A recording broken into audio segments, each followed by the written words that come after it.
Hello, Freedom Nation. It's Jeff here once again with the Freedom Nation podcast.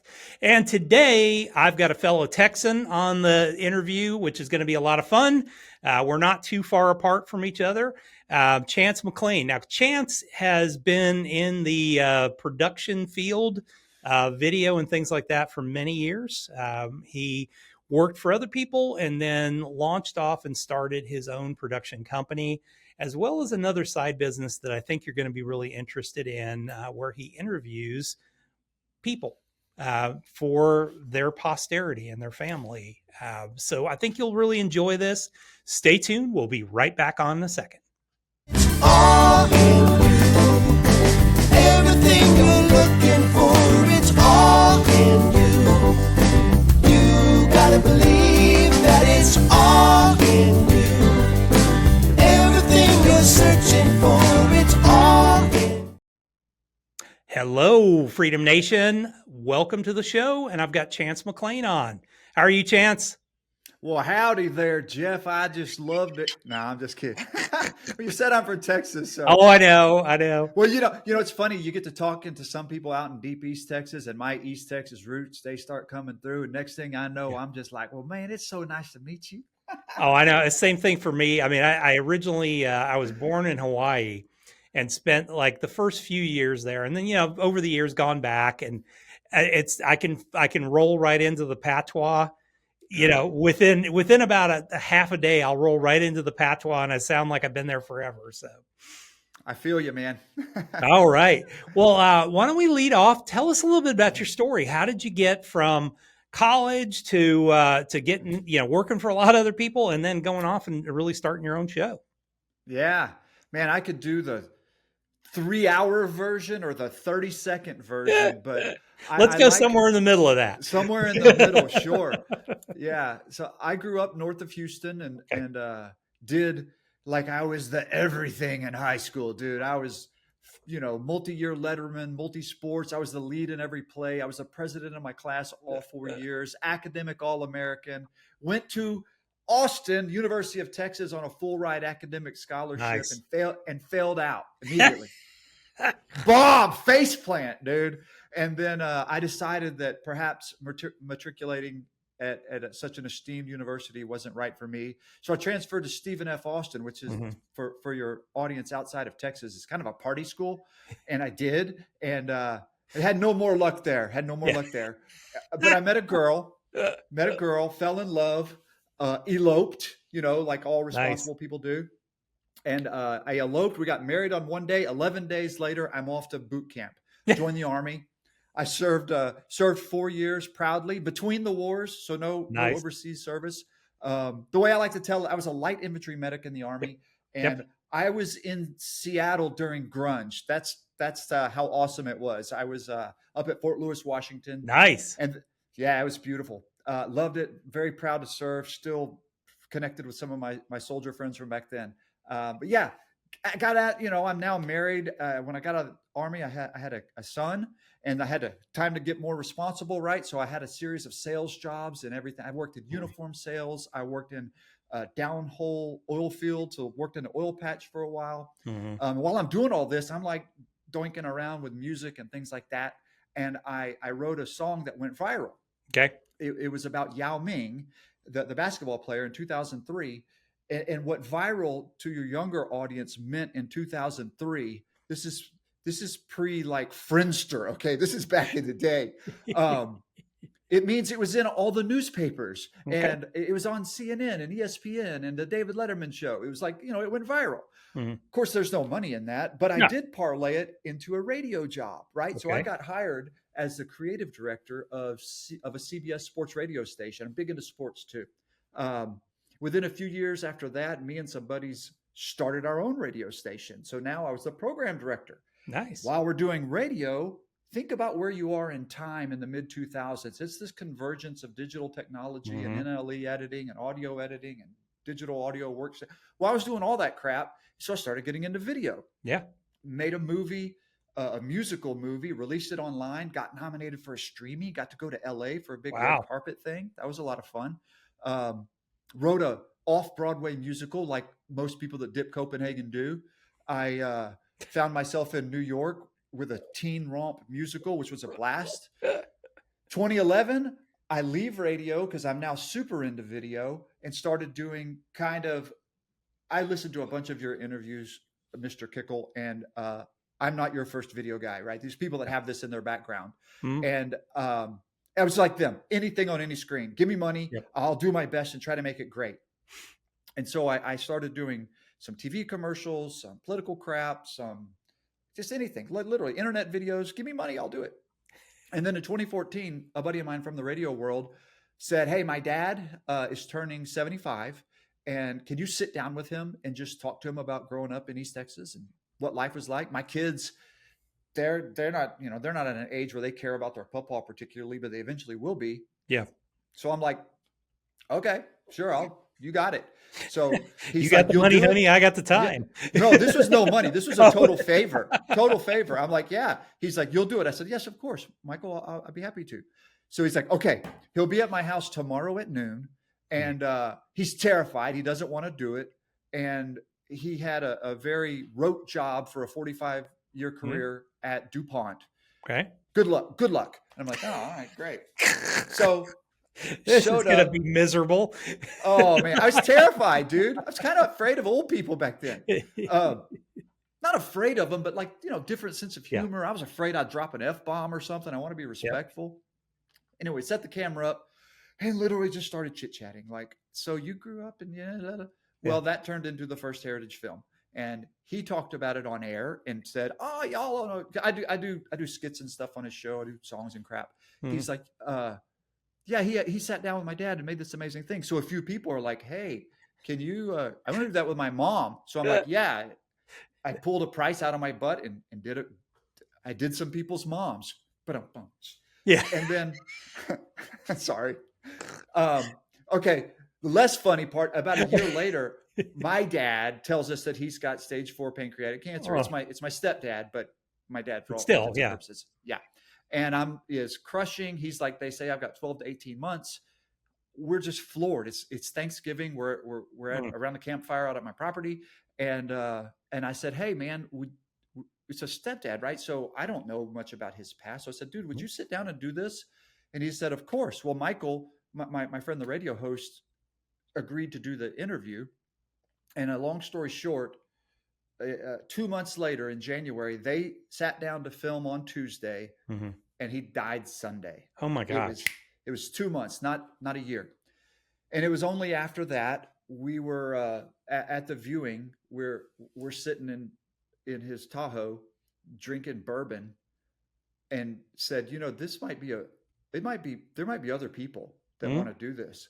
So talked to my wife, we prayed, we were like, let's give it a go. And we launched the company. And now, wow, this is what we do. We've done more than 800 films. Wow. 40 states. It's just grown, and it's the best thing in the world. I love my job. Yeah. Yeah. You can't not. I mean, at that point, it's just, it's such, I mean, for you, it was, something that you recorded for your kids that they may or may not, they may not be old enough at that point to really appreciate. Right. And I think everybody has a story. That's what I do on this show. I think everybody has a story, and I don't care if you worked for DuPont for 40 years or whatever it is, there's a story in that. Yeah, absolutely. Absolutely. Yeah. And think about everything you do, like with every video production, with TV commercial or heritage film or internet, anything, there's an audience. Yep. And there's something for sale. It doesn't mean a cash transaction, but what are we trying to sell? Well, you establish in a heritage film, you're trying to sell the stories, the lore, the guidance, the anecdotes, the values, the morals. That's what's for sale. Yeah. The audience is their progeny, their kids, their nieces, their nephews, their grandkids, their future great grandkids. That's the audience. Yeah. And knowing that going in makes it a blast. Even talking through hard stuff ends up being fun. But you nailed it. And no story is too small. No, like literally, if some dude is a CPA for 50 years and you're sitting there going, man, that guy actuary tape. This is deep. But it's dad. Like, do it professionally, treat it with total respect. And there you go. Well, I mean, I write military fiction, and military background, write military fiction, but I mean, thank God that that the National D-Day Museum down in New Orleans recorded all those veterans, because Totally. I mean, I've been able to go back and just go in and listen to thousands of hours of just these experiences, and it didn't have to be the guy that was scrambling across the beach on on the first day, first wave Normandy, June 6th, 1944.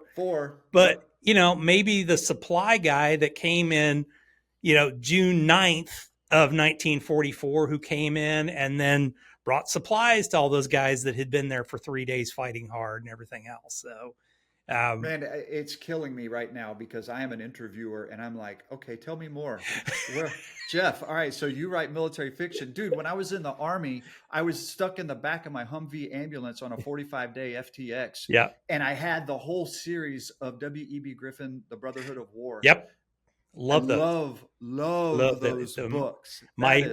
I sold a bunch of my library this year because, whenever we move, my wife told me, if we move again, or when we move again, you're going to have to move all those books. And I came to the realization that I could not physically move 4,000 volumes again. So I did the hard thing and said, you know what, I'm going to go ahead and sell off most of the library, because if I want it, I can get it on Kindle and then it's all in my phone or whatever. Yeah. The two series of books that you will have to pry from my cold dead hands are The Brotherhood of War and the Barry Sadler's Casca series that I collected from the time I was in ninth grade. I started collecting the whole series of 28 books. Barry Sadler, who wrote the Ballad of the Green Berets and all that stuff, he wrote a whole series about a mercenary that was basically, he was immortal because he was the centurion that stabbed Jesus on the cross.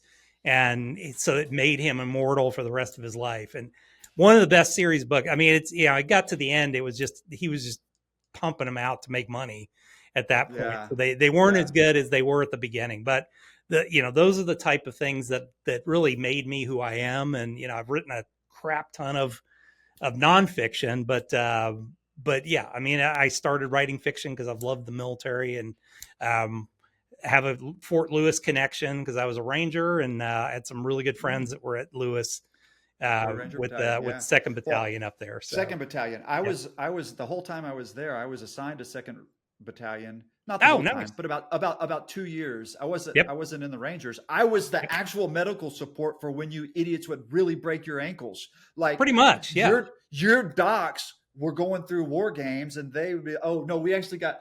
Or we were down in Fort Polk with Second Ranger Battalion, and dude got bit by a black widow. Well, his doc is like going to do war games, and I'm trying to deal with this dude screaming. That is freaking hilarious. It's funny. Well, it's funny that you mentioned the first wave of we've done 27 World War II vets. Okay, very cool. One of them just last year, I was watching the RNC on TV, and they bring out this old dude. And I'm like, holy crap, Bill Peckrell. We did his film. We did the guy. We did him. Wow. We did his film a year before. And he was a second wave 40. Yep. Dude, harrowing tales of insanity. Of just this little dude did that. Yeah. Okay. Yeah. That's the funny part. You see them today and they're yes and no. I mean, you see some of these guys that are these frail little dudes and you're like, I mean, first off, he was like 17 or 18 years old at the time that he was doing these grand things, or, what he, most of them would go, it's, I didn't really do much in the war and all that. Yeah, you did. I hate to tell you this.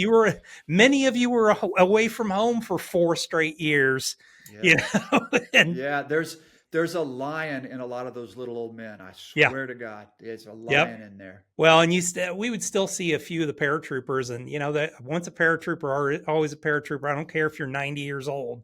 They just have that swagger in them, and they're just those are the first generation guys. So, Well, so Very tell me, cool. are you able to? I mean, is the audience only that crowd, or have you been able to kind of serialize these or put these together into anything? Or I mean, I certainly could, but a yeah, part of what makes these special is that captured audience of their family. It allows them to get more intimate. It of allows them course, to get more. You know, we cry. I mean, yeah. it's a real moment that happens over the course of filming, and so part of our model is that it's special. Now we Mhm. have clips and we have elements from films that we do. We get permission and share them, but yeah, no, these are for the families. It's Mhm. I think, honest to God, dude, I think I've made more movies than any human being I, on earth. I was gonna say 800 of these things, and Yeah. it's not just like a little 15, 20 minute No, little. no, these Yeah, are yeah. hour to hour, some of 3 hours, Wow. like long weeks of editing. I've got a team. Hmm. It's literally like what you see on Netflix. It's just your dad or you. That is It friggin' is awesome. pretty special. Yeah, well, Totally, like I yeah. said, but I mean, okay, so somebody, I think of, just like Steve Irwin's kids. I mean, Yeah. they didn't really get to, I mean, especially his son didn't really get to know him really, but he's got what, 14, 15 years of Steve on Yep. TV and really getting this, and you can see how he's begun to mimic somewhat. I mean, yeah, He's I think part of it becoming was in his him, dad, but yeah, he's like dude. a little version of Steve, Yeah. and he's getting to be a bigger guy now. But I mean, he's kind of from watching all that video and all that stuff. So I think it's a massive amount of value. But I mean, Oh just yeah. that connection, I think of watching those home movies as kids, and my dad was like a big videographer in What the he? in the Yeah. 60s and 70s, and so he took all these videos and watching like the older grandparents and older family, they were hilarious because they'd never been on video before. And so they're like standing there like they're in a picture. And he's, no, no, come on, move around a little bit, do something to, to at least be somewhat Yeah. interesting, because these are silent things too. So you can't, Yep. I need you to move.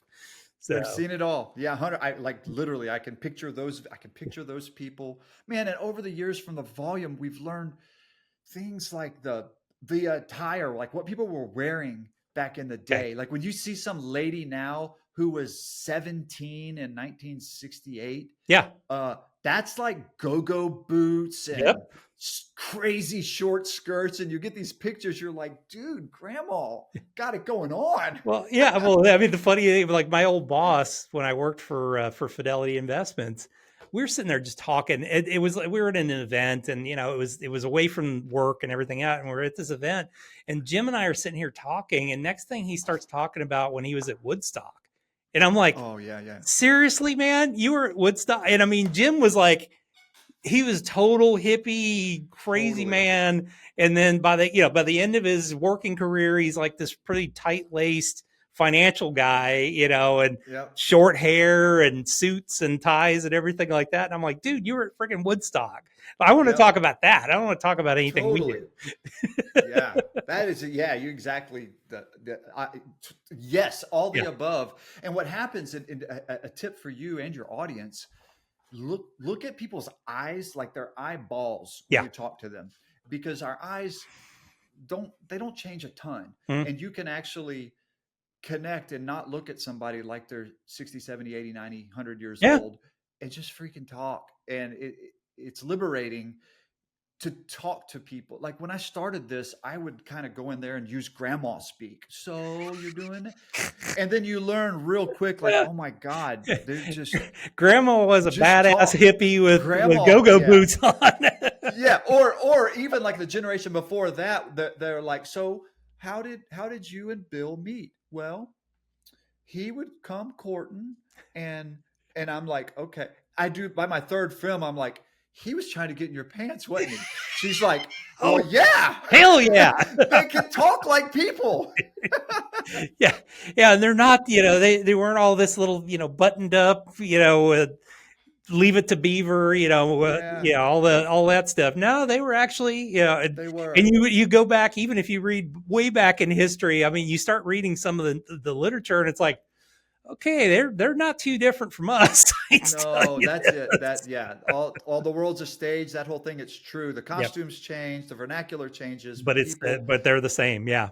absolutely. It makes things like, not to get all corny, but it makes things like the Bible more real when you realize that, like, oh, it's still people. It's still people like into the same crap Yeah. we are now. It makes it more relatable. Yeah. Well, and the best part is stuff doesn't necessarily change. The times change, the venue may change, but Mhm. people don't really change. I mean, people are Yeah. wired the way they are, and they've been wired that way since we were, sitting beating each other on clubs, or on the head with clubs back in a Yeah. cave. Yeah, we've just got more sophisticated clubs now. That's exactly right. Yeah, except for the Marine Corps, which they're No, basically yeah. that way. They eat their crayons and Yeah, clothes. yeah, exactly. So tell me this, you've done 800 of these interviews. Is there one that sticks out above all the rest of them? They all stick out. There's a gentleman that I filmed that turned into a mentor. I sadly lost him last year, but when I filmed him in August, he was supposed to be gone by Christmas, but Okay. he beat liver kidney cancer and died of something unrelated. But we were in a huge rush to do Yeah. this film, and he became a mentor. Nice. And and that one, he's a farmer and with thousands of acres of seed rice, but just a wise guy, Mhm. but not like a wise guy. He Yeah. was a wise man. Yep. Who gave me some real good advice. Like, I knew him for a day, and he's telling me things. Like, I asked him about. He said some stuff. His wife was in bad shape, so he was having to get up at 3 a.m. instead of 5, and we weren't rolling at the time. He's sitting there on his iPhone. He's just like telling me, "Yeah, I had to get up at 3 for that year while she was going through this." And he's just on his phone, and I'm like, "Dude, getting up at 3, that must have been hard." He goes, "What does hard got to do with anything?"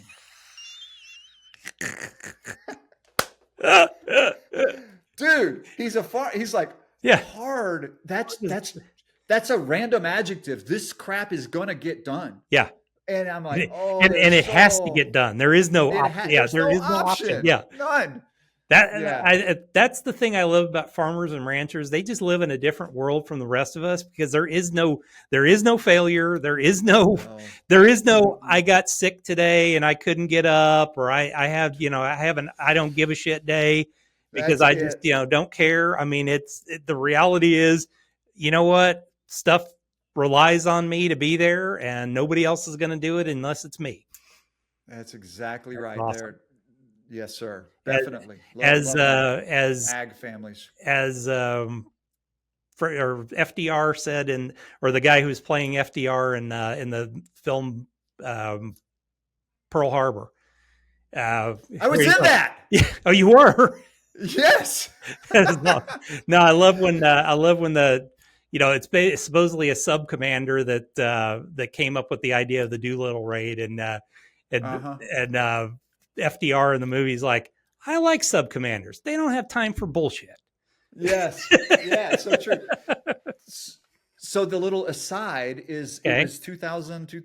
No, it was 2000. Okay. Oh boy, the story. All right. So there's a thing in the newspaper. Remember those things? Those are those paper things.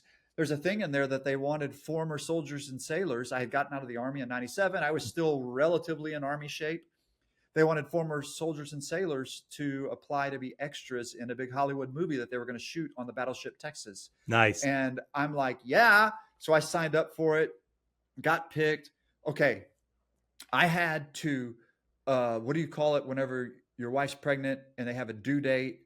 They had to accelerate the due date of my daughter so I could go be an extra in this freaking movie. This is hilarious. But yeah, it was that so is cool. awesome. I was because I mean that's basically the only surviving ship that would even. I didn't know it was filmed on the Texas, but it's the only surviving ship that would even look like the battleship Arizona. Yeah, totally. So that's right. That is freaking hilarious. I didn't know that at all. That's an awesome. Yeah. I'm glad I mentioned. Aside. I'm glad I went off on too. one of my weird little tangents, off of this stuff. But that's freaking awesome. I'm always afraid in free form interviews because I have a story for everything, either with myself or the 1,000+ people I've talked that to, you've talked 'cause to with these. I'm like, my wife is like, Chance, baby, stop talking. Shut up. Just no more. Just stop now. Yeah. Well, what's new? What are you working on now that's kind of new in your world then? Yeah. So love that question because it is brand new. And it even, this is so radio. It ties in with something you just said. Okay. We just launched another company, but it's the same company, but Okay. it's called Farm and Ranch Films. So Farm Okay. and Ranch Films, Interesting. you literally just said that, Farm and Ranch. You said those words together. farmandranchfilms.com. Okay. Because of these hundreds and hundreds and hundreds of movies, a lot of them were agrarian ag families. And so Okay. over the decade, I'm finding myself on a ranch, on a farm, on a Mhm. dairy farm, in a rice field in Iowa, and I started to. It's very, very obvious that the land is a character in this show, and Absolutely. so Yeah. within our heritage film process, you can't do this volume without a process. I recognize we are breaking our process a lot. Yeah. We need a different one. So Mhm. now we've launched Farm and Ranch Films, and we're doing really anybody that makes their living off their land. Mhm. But chiefly it's multi-generational. In Texas, we have our big 100-year ranches, which are a big Yeah. deal. We've done so many of those that it needed its own thing. And so, yeah, that's what's new in my world. Well, Is but Farm I and think Ranch Films. that's, I mean, honestly, that's kind of a unique character that you can, that connects so many of these families. And I think that's extraordinarily important because, let's say 3, 4, 5, 6 generations down the road from the founding of that ranch, if you don't really understand what your ancestors did to get that, Mm, it's really yeah, easy to have somebody just come up and say, "Hey, I'll give you, $500,000 for this property," and you don't realize the history and the of what you're giving up as a result of it's that. absolutely true. And that You know? multi-generational component is important to the families, Hmm? like what you just cued on. But if you don't have it, if you don't have people don't freaking diary anymore. Like they Yep. don't do it. What you're down to is court records and deeds and titles Yeah. and maybe some newspaper articles. Yeah, Like, or possibly ancestry or whatever, trying to yeah, pull yeah, that yeah, yeah, together. totally, Well, I totally mean, it right. was funny because well, it's not funny. My mother-in-law died last year, but when she was Sorry. gone, I had to get, of course we went to her house and the woman never threw away a thing in her life ever. So we're trying to just go through stuff, and me being the kind of historian, it's like, okay, now that looks good, and so we just brought a crap ton of stuff back. And I'm Yeah, like, I was trying to tell my wife her family story because they don't really know their story, and they didn't know about their dad, who was a raving wild alcoholic, but he was still a soldier. And I felt like I needed to tell his story, wow. because I never met the guy. And I mean, everything I heard from my wife was he was a wild raving alcoholic. But as I started going through the military records, he was also a pretty badass soldier too, Yeah. and I felt like, yeah, we have to tell the story of both sides. He's a Mhm. badass soldier, but he was also a raving, he wasn't a very nice man, but he was Yep. also, he had a history and a pretty amazing military background and all that. So I put that together for my wife and her family. And, then it's just, you start pulling on threads and going back and all this, and found out that her family, which was mostly from like Nebraska and stuff, they went back all the way to like, like the founding of America. Wow. I Good for mean, you. like literally she could be part of the Daughters of American Revolution Hmm. because of this. And she's like, I didn't know any of that, So Good for you. now, Good for you. at least with you kind of grabbing some of these histories right here, it's not somebody having to go through records and try and work your way backwards. You've got the story and you've got That's it. everything in maybe a 2-hour movie or something like that for the Yep. family Exactly to right. pull that Exactly from. right. So, well, very And this cool, is man. It sounds like a yeah, really very cool. interesting project that you're working on, and kind of I like that twist because I don't know of anybody else that's out there doing anything like that. I don't think it's something that you could naturally do. I don't think Heritage Films is a company that could naturally be started. It was started by a need. And isn't that what Yeah. all good companies are? Like identify a need, then become great at it. Yep. And that's where we are. In Farm and Ranch, it was a very natural evolution. And by Especially the way, since you've done a bunch of them. Yeah. we're working up honors division 2, which is Okay. which is for later next year, which is my soldiers, sailors, and Marines and airmen, Brilliant. because I've done lots of flag officers, lots of master sergeants, like career military Mhm. people. It's a little different. We're a little different, especially these career maniacs. Oh yeah. They're a little different. They're a lot different. I'll just go with that. But yeah, I mean, Yeah. you have to be to serve that long. I mean, I look at some of my friends that stayed in for 30 years. You know, I got out after 5, and you know, every time I see them, I'm like, man, y'all are old. Yeah. Because they've been chain smoking and Totally. drinking for 30 years and hiking around with 80-pound packs when you're in your 50s is just not a really Yes. healthy thing to do. So We had a first sergeant when I was at Fort Lewis that all the smokers he would identify, and he was so awesome. He would make us smoke on our runs. I used to smoke back in the day because I'm 52 and we all did. yep. And so, all right, you smokers, get them out, light them up. We're going for a run. And so you'd have to light one off. You had to smoke the whole time. I don't think they'd get away with that now. No, I don't think so either. But you know what? It was a better time in some instances. Yeah, So amen. I know we were a lethal force, and I have no doubt about it. So and Hoo-ah. hopefully they're becoming a lethal force again. So I believe that they are. well, thank you, Chance. Let's switch gears now. Let's talk about the Fast 5 questions. Let's do it, baby. All right, man. So first one, you wake up in the morning, business is gone. You have $500, a laptop, computer, a place to live, food and clothing. What are you going to do first? Man, I listened to so many of your episodes and I've heard what everybody said, and I feel like like I'm bailing on you, bro. I would do exactly what I'm doing right now, except for I wouldn't have dope equipment. I would have my iPhone. I would spend that $500 to go get one person to convince me to do this ghetto version of a heritage film with my iPhone. And then from that, I would then get a piece of equipment, get what I need, get the correct tools, and do it again by myself. Started by myself. I would do them and then now I've got enough money to get a team and I would grow and grow and grow. And rather than 10 years getting to where I am now, it would take me less than a year. Yeah. It's not, it's what you've done and what you know. That's what matters. Well, and you work with the tools that you have at the time, and Yes, sir. quite frankly, I've seen stuff shot on iPhones that I couldn't tell. I mean, I was watching, been a huge fan of like the Motor Trend shows as they completely unraveled the Motor Trend network and all this stuff. And those guys are now, kind of over on YouTube. They're all kind of making their living on YouTube.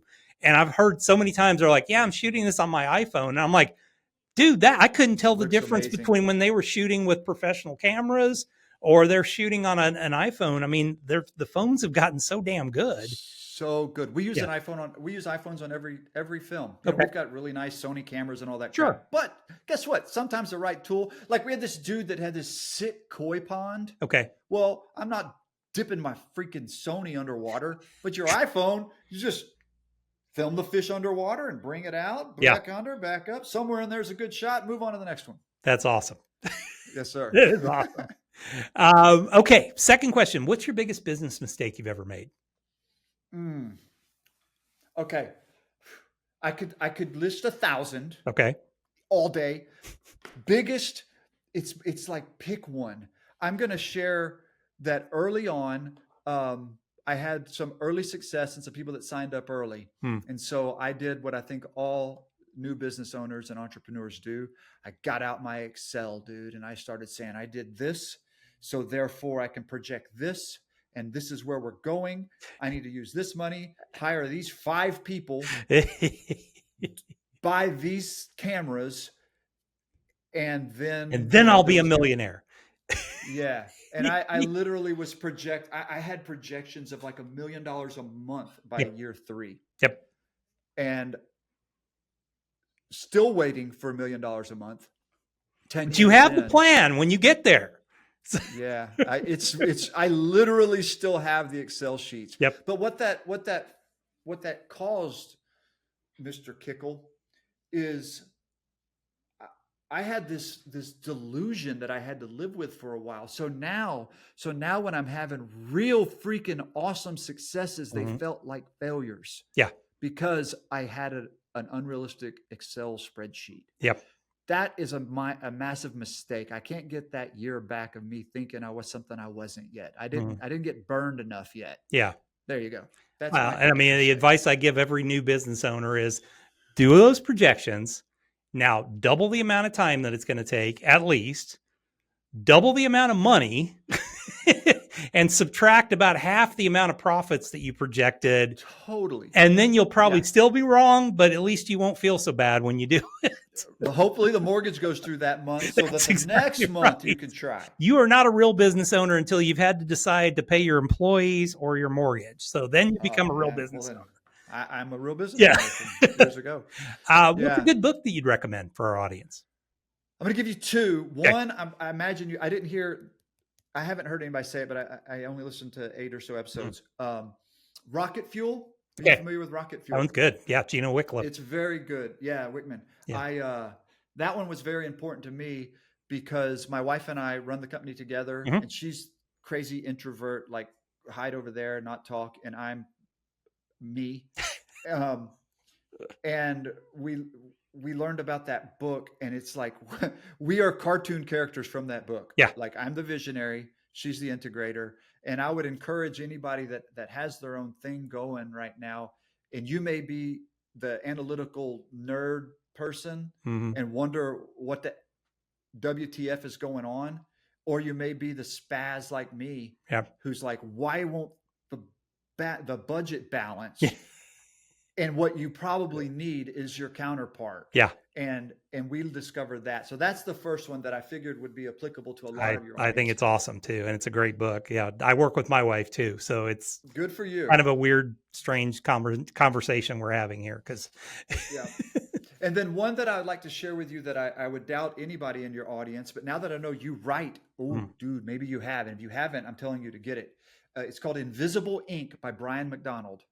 Not familiar with it. I love it. Okay, good. So this is all of the McKee story and Joseph Hero of 1,000 Faces, Campbellian theory, Harmon circles. You've read all that crap. Yep. This is the best book, on what a story is about the fundamental elements of a story. And it's told using cinema, but it applies to novelization. It applies to YouTube shorts. It applies to 30-second TV commercials. Anything that is a story based. This is the best way to understand it. And even if you're not in that creative space, reading this book will make you super appreciate the glory that is a good Hollywood movie of why does it work?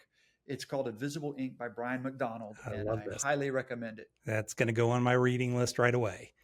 Yeah. So, awesome. I keep about 20 copies and I give them away. Okay. It means so much to me. It's an important book. Well, I mean, you make your life telling stories. So, I mean, it's absolutely perfect. Last question. What is your definition of freedom? That's not the last question. Oh, that's right. Yes. Give me a tool that you use in your business every day. You do listen. I'm impressed. Well, and I'm also going to give the same answer that everybody says. Okay. And I'm going to say the same thing they say, which is it has a twist. Yeah. But like ChatGPT and Notebook LM. Yep. But the way that I did it that has transformed my existence is I took a Word document. Okay, I'm lying. It was Pages because I'm a Mac guy, but Word. And I started typing everything about my business, every operation, every process, just diarrhea on the page, everything I could just say, history of the business, who I am, what we do. I had my employees, my coworkers tell me about what they are. And I end up with this like, I made PDFs of email chains from exchanges with clients to all the Google reviews everything, and threw it all into this one Bible of my company. Okay. Mashed it into a PDF, uploaded to ChatGPT, uploaded into a Notebook LM to dialogue with it about what have I done? What will I do? What can I do? It has been so, and by the way, every couple of weeks I append it with new information. Absolutely. And man, it's a great way to use those. Well, it's amazing. So I'll give you an example because I use AI to write a lot of times, and I've used AI as I transitioned into fiction. And, I'm piloting a new AI, or it's not new, but it's new to me, AI. And I just literally ran in here from the other room. I was testing it out and I'm like, so basically in ChatGPT, I created what's called Jeff Kikel style, which is my style of writing. I mean, I've basically trained it to write me. I mean, Yes, sir. exactly the way I would write something. And I was like, okay, let me see if I can do that in a different AI into this new one that I'm piloting. And so, I kind of, do you know what Jeff Kikel style is? And it was like, I have no idea. And I said, okay, well, go out there and do some research. Come back to me with this. Okay, well, he blah, blah, blah. And it kind of, because I've written a ton. Yep. It pulled all my nonfiction stuff out. And I was like, okay, now here's some examples from the novel that I'm working on of how I write. What can you glean from that? And I mean, on the tee, perfect, perfect understanding of that. And I'm like, now I wonder how that can work. Cause I mean, like I said, I've gotten it to the point now where I'm the story guy and I'm using it to do the writing, the part that I really don't like, the writing piece. But me being the story guy at that point. So, I think it's amazing. People don't really use these AIs as much as they should, but the way you use that is absolutely amazing. Where it's like, hey, let me just take my whole business, pour it into here, and then now it's a useful tool, and that's you're basically having a conversation with someone who knows all the elements of your business and can give you that proper feedback, and it's not just this kind of generic answer that you get back a lot of times. And then think about this on the edit side, or on a pre-show on prep, they fill out a bunch of forms. So I'm going to know about dad. I'm going to, all the basics, birthday, birthplace. Yep. I have a thing that says, please do not discuss. So I don't ask some Vietnam guy about Vietnam when he's fat, like that's happened. So anyway, I get all that. Well, now I've got this Bible of the Heritage Films Company that I can put into a notebook LM. And then I take all the forms about the subject I'm going to interview and I feed it in there. And it knows what the company is. It knows who I am. And now it knows a lot about the person I'm going to be visiting with. And it helps me create a really, really tight producer guide for me to memorize and then sit down and talk to them. Now, does that kind of include with it maybe some events that were happening around the times that they were certain ages and stuff like that you can prompt them with? Yeah, that's what I've been doing for 10 years. I'm like, Brilliant. Let's see. Oh shit. They lived in, well, I'll use local. They lived in Houston. Well, I know to ask about 1961 Hurricane Carla because it screwed up. Well, I learned the versions of Hurricane Carla for Ohio in the 50s, right? That helps me with that. That's awesome. All right. Last question. Now you know it. No big surprise. What's your definition of freedom? I'm going to steal from Naval Ravikant, who he uses the word retiring rather than freedom, but he's talking about freedom when he says there's three definitions of retirement, which is number one, you make enough money that your money makes more money than you need or want. Absolutely. That's one version of freedom. Then there's the opposite of that, which is simplify your life authentically to where you have so few needs that you're free, which is like the monk or the nun or the hermit approach. You can find a hermit that is Obi-Wan Kenobi was free. Like absolutely he was living in a that little cave. Yep. He's good. Totally covered. Good. Don't need any money or anything like that. Yep. Nothing. And then the last one is when the work that you're doing looks like play to other people. and I still feel worky. I still feel anxiety and stress to get things right. And so I'm not there yet. But aspirationally, my definition of freedom is that my day-to-day existence with my family and with my company looks like play to everybody else. Yeah. Well, but I think, for you, switching gears to the financial side of Jeff, you've done a lot of the stuff that is extraordinarily important to make a business valuable, because your business could very well just be basically an overgrown job, simply. But the stuff that you've done adds value because it's replicatable. you've done this a ton of times. So effectively, your freedom is to be able to transition that to, okay, this is the way we do a heritage film. I can hire a videographer that does the heritage film and follows our method, and our editors follow our method. Yep. And everybody in the process follows a method. And then Chance can go take off for a month or two and the system still runs. So you've done all the hard stuff. Yeah. And just pick the films that I'm like, oh my gosh, I really want to. This guy I really want to. Yeah. So think of it, to borrow from our shared history. Yep. I have SOPs for every single thing. Absolutely. In my job. Every job, every role, every edit, everything has books that are updated for that purpose. So that when we need a freelancer, hey, here's how we do it. Yeah. This is your job. Yeah. This is your job. Yeah. I need you to just follow the details of it. Certainly put your own personal personality into that or whatever. Everybody brings that to it, but this is the way we do a heritage film. And I mean, so you've done all the hard work, dude. You're putting yourself in the position to be able to do that. And then it's pick and choose. Hey, we can, it's infinitely scalable, first off, but it's also, you get to pick and choose that, this is a story I need to tell. This is something that means something to me and I need to tell it at that point. So, congratulations, man. I just love what you're doing. I thought as soon as I started doing a little digging in this, I was like, man, I've got to talk to this guy.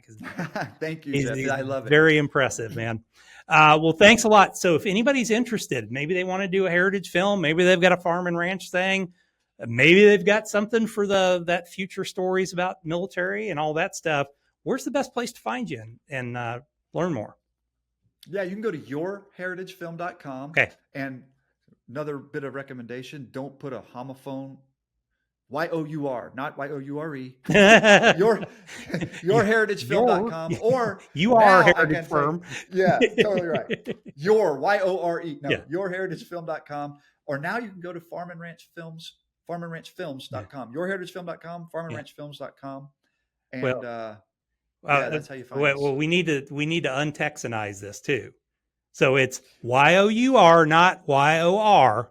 Yourheritagefilm.com.